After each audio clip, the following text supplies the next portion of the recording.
Dear students, yesterday we have seen the concept of a glass rod and silk thread. When glass rod that is rubbed by a silk thread, so because of which the glass rod will get a positive charge, and while silk thread will get a negative charge. So because of a rubbing of a silk thread over the glass rod, so glass rod will be highly charged, or we can see a positive charge inside a glass rod while a negative charge inside a silk thread. And even we have discussed about the charge, that suppose any particle is there, so that particle contains protons, and also that particle contains electrons, and both the protons and electrons have a charge, and value is 1.6 into 10 raised to minus 19 coulomb. So positive charge and negative charge both are having the same value of 1.6 into 10 raised to minus 19 coulomb, but proton is a positive charge, so it is having a plus sign, and electron, it will be having a minus sign. Okay, so from this example of a glass rod and silk thread, we can say that body as glass rod is getting a positive charge, so its negative charge that is transferred to the silk thread. As glass rod, again I am repeating, as glass rod is getting a positive charge, so its negative charge will get transferred to the silk thread. So silk threads will get a negative charge, glass rod will get a positive charge.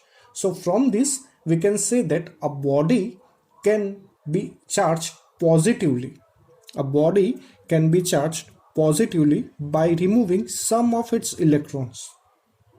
Same way, a body can be charged negatively by gaining some of the electrons. So here in this case, the glass rod that is removing its electrons, so it is a positively charged. Here the silk thread that is gaining the electrons, so it is a negatively charged.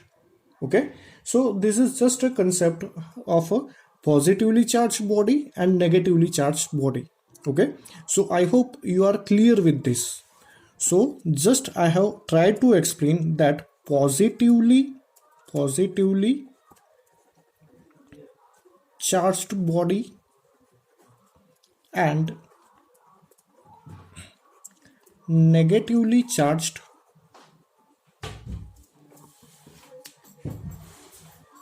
body. Okay, so this is just one or two statements that it will be repeated, so you have to just remember. So this is not any of the theory, so I was just trying to explain this concept to you.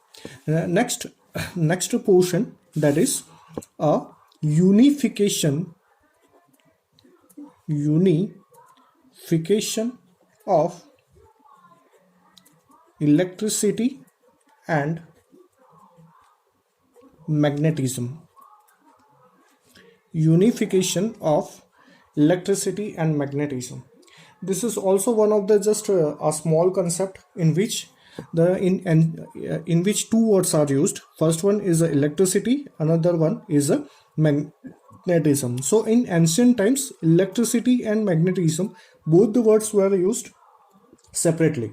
Just let me tell you, electricity, that is the supply of electric energy because of the electric charge, and magnetism, we are very known with this concept of magnetism, that bar magnet, in which we have seen the effect of we have seen the magnetic effect. So about for unification of electricity and magnetism, so some of the scientists, so first of all, Orsett, this scientist, he just proved that in ancient times this electricity and magnetism, both the concepts were taken separately, but this scientist Orsett, he just shows that when we take a compass box or a compass needle, and if we supply electric energy surrounding this compass box, so as the electric energy or electric current pass through surrounding this compass box, so because of that, this compass needle will give a movement. Means the effect of electricity can be observed in this magnetic needle. So Orsted initially just observed, or he just gave the idea, the concept of electricity and magnetism, and he says that both electricity and magnetisms are combined, or both are correlated with each other. And after this Orsted scientist, another scientist, that is Maxwell and Lorentz. So Maxwell and Lorentz, both the scientists, shows that interdependence of this concept of electricity and magnetism, means electricity that is dependent of magnetism, and magnetism that is also depend on electricity. And this concept is known by electromagnetism. So Maxwell and Lorentz, they gave the concept of electromagnetism, and from this electromagnetism concept they shows that light is nothing but electromagnetic wave.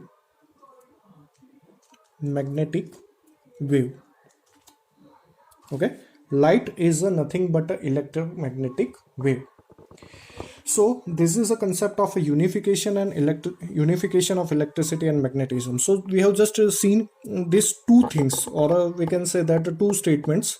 The first one, that is this positively charged body that removes its electrons, and this negatively charged body that gains the electrons. Same way, unification of electricity and magnetism. So two scientists, one is the order two scientists initially, Orsted, he shows the concept that electricity and magnetism both are correlated, and after that Maxwell and Lorentz, both the scientists shows that this gives the concept of electromagnetism by combining electricity and magnetism, and based on this electromagnetism concept they shows that light that will behave as a electromagnetic wave. So I hope up to this clear to you. Now next is, that is here let me tell you, might be you are just thinking that what sir is doing. So here only the as this is your first chapter, so only the basic concepts have been explained over here in this chapter. So once the important chapter is important theory will be there, I'll explain you. So your next topic, that is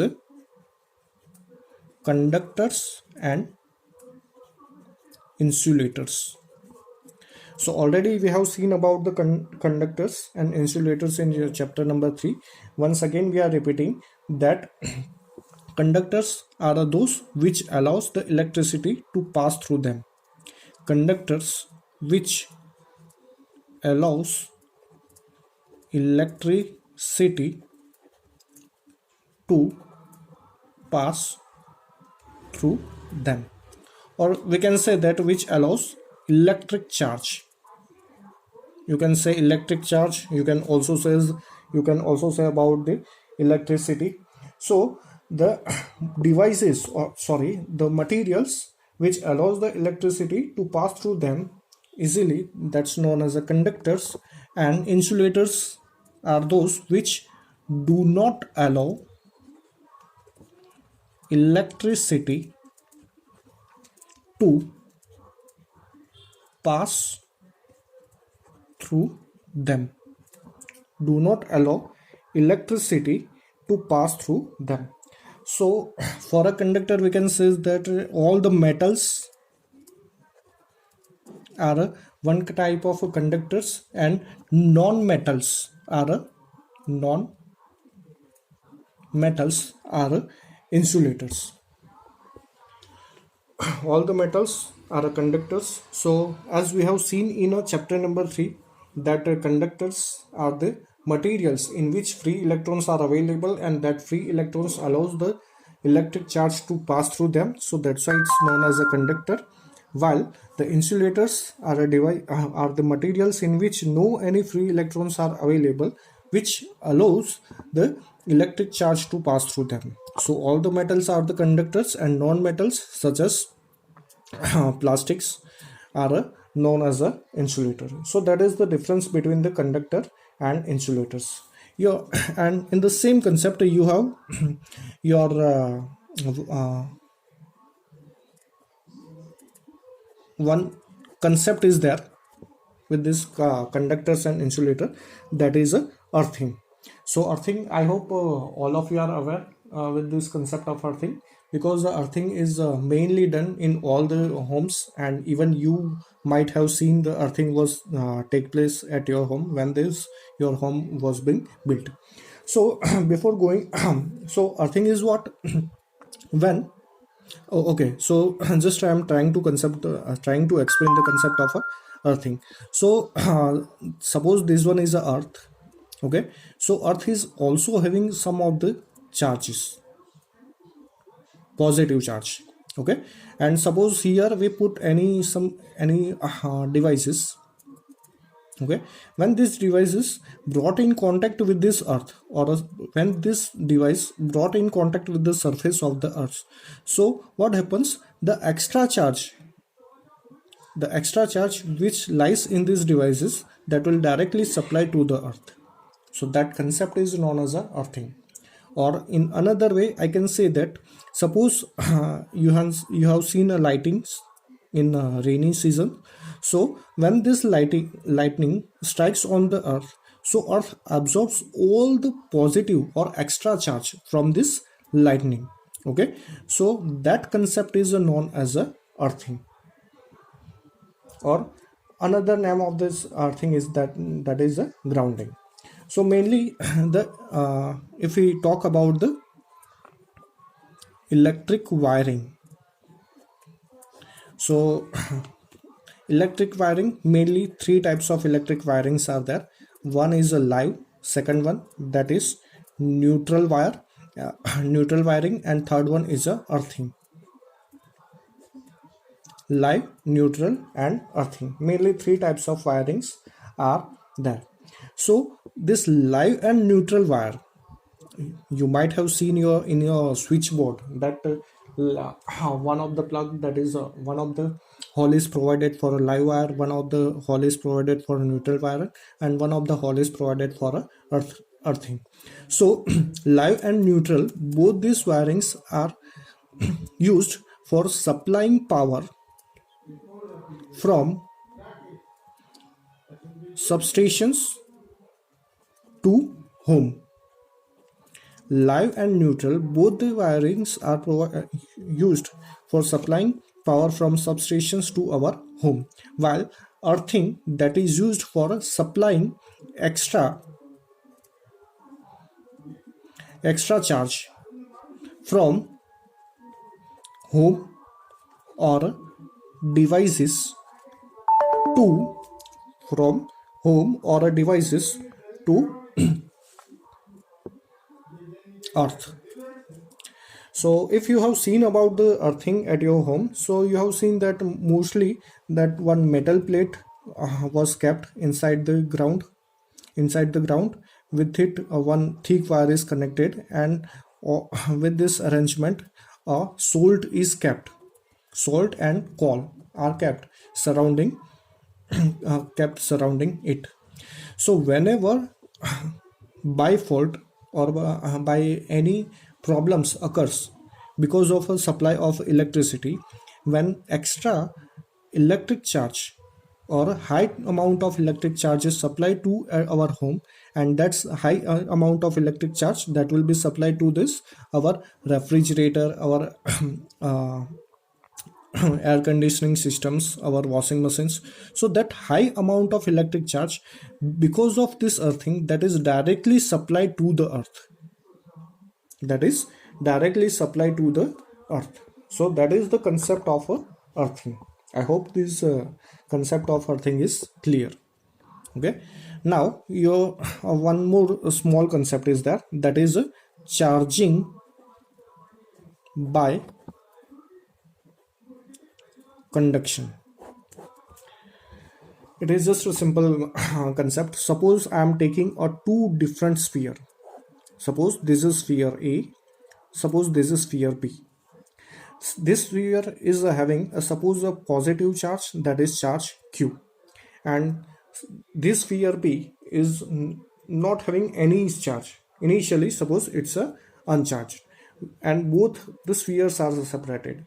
Now, when both the sphere A and B are kept in contact with each other for some time, suppose this is sphere A and sphere B, both are kept in contact with each other for some of the times. So what we observe and then both the spheres are get separated. So what we observe, that sphere A is having a charge that is equal to Q by 2, and sphere B is having a charge equal to Q by 2. Okay, so we can say that when both the spheres are kept in contact, so both the spheres are being charged equally, or we can say that equal charge is provided to both the sphere by contact with each other. So that concept is known as a charging by conductions. So conductions already you have studied in a 11th standard, that conduction, that is when the physical contact is of two different bodies are kept. Okay, so this is up to the charging by conductions. So I hope up to this clear to you, as no any important theory has been no any important theories till now, no any uh, uh, important theories there. So I'm just trying to explain the concepts or the different words which are being used in this chapter. So initially we have seen about the electric charge, in which the positive charge, negative charge, and just to understand this concept, we take the example of a glass rod and silk thread, which shows the how positively charged and negatively charged, uh, both the conditions takes place. Then we have seen about the unification of electricity and magnetism, in which two different scientists gave the concept of electricity and magnetism and just said that the both are connected with each other. And then we have seen about the conductors and insulators, what are the conductors, what are the insulators. And then we have seen about the earthing, live, neutral, and earthing, three types of wiring. And the last one we have seen about the charging by conduction. So these are the small concepts just for the understanding. So I hope you understand all the things. Okay, so next time we'll start with this charging by induction.